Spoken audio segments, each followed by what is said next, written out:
United Fredo, my friend, you're welcome into our chat, bro. It's always lovely to have opposition fans in for a little bit of chat. But, I mean, you've said they think Zubimendi will leave Spain. I don't think we're signing Zubimendi, and I've never once thought we're signing Zubimendi. Have only ever been told no when we've been talking to a journalist or two about Zubimendi. But any player will move to any top league in Europe if the number's big enough. And Zubimendi is not exactly playing for Real Madrid or Barcelona, mate. He's playing for Real Sociedad, who are a very good club, but, you know, the right numbers, any players available. You know that yourself, sure, as a United fan. You've overpaid for enough of them.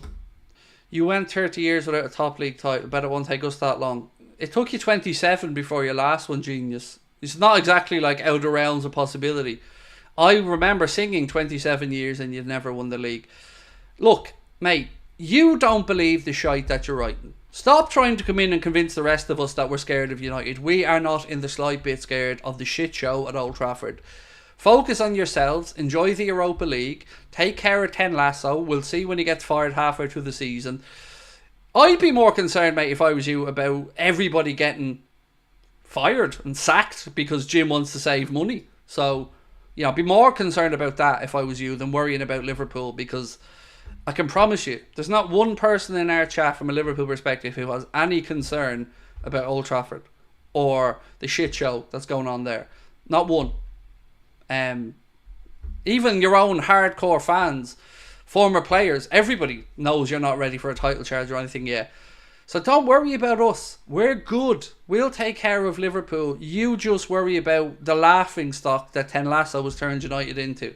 How'd you go and finish bottom of one of the weakest Champions League groups? How'd you manage that? Like, Bayern, fair enough. But Galatasaray? And was it Copenhagen? And you... Quite frankly, I expect an apology.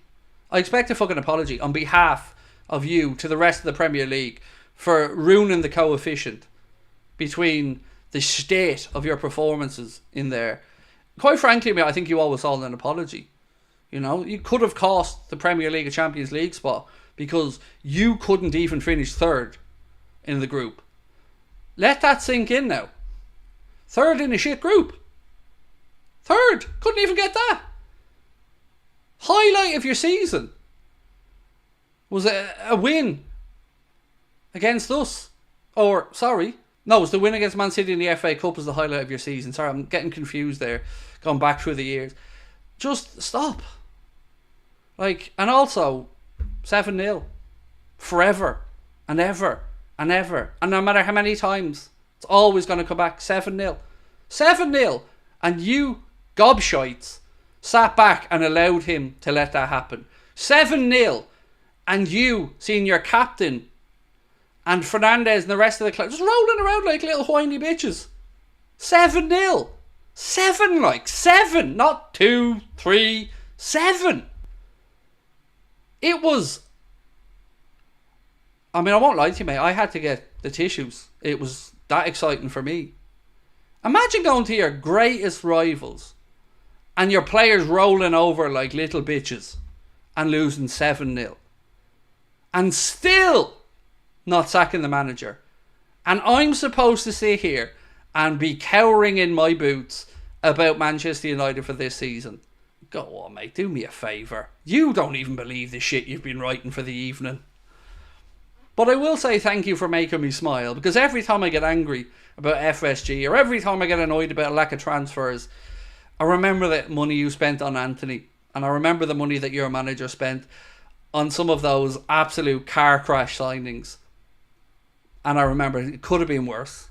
And also, and again, mate, before you go giving a Billy Big Bollocks, do you have your armbands ready for the new season? Because if it rains, we all know you're in trouble there now. So, lots to worry about. Lots. Your former superstar Ronaldo laughing at Carrington and talking. So they had to do that. They were embarrassed into actually having to do up Carrington. Ronaldo threw the toys out of the pram and told everyone how shitty Carrington was. So now they had to go and spend that money. So Sir Jim is in there now spending the money doing up Carrington, lashing out P45s like they're confetti. He's there lashing out P45s like a rich fella in a strip club on a Saturday night who's had a couple of bottles of Moët in Shandon, and he's just there making it rain with P45s.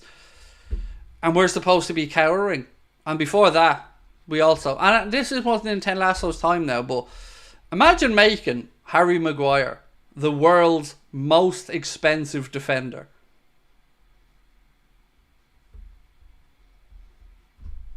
I can't do anything. I can't take you lads seriously, honestly.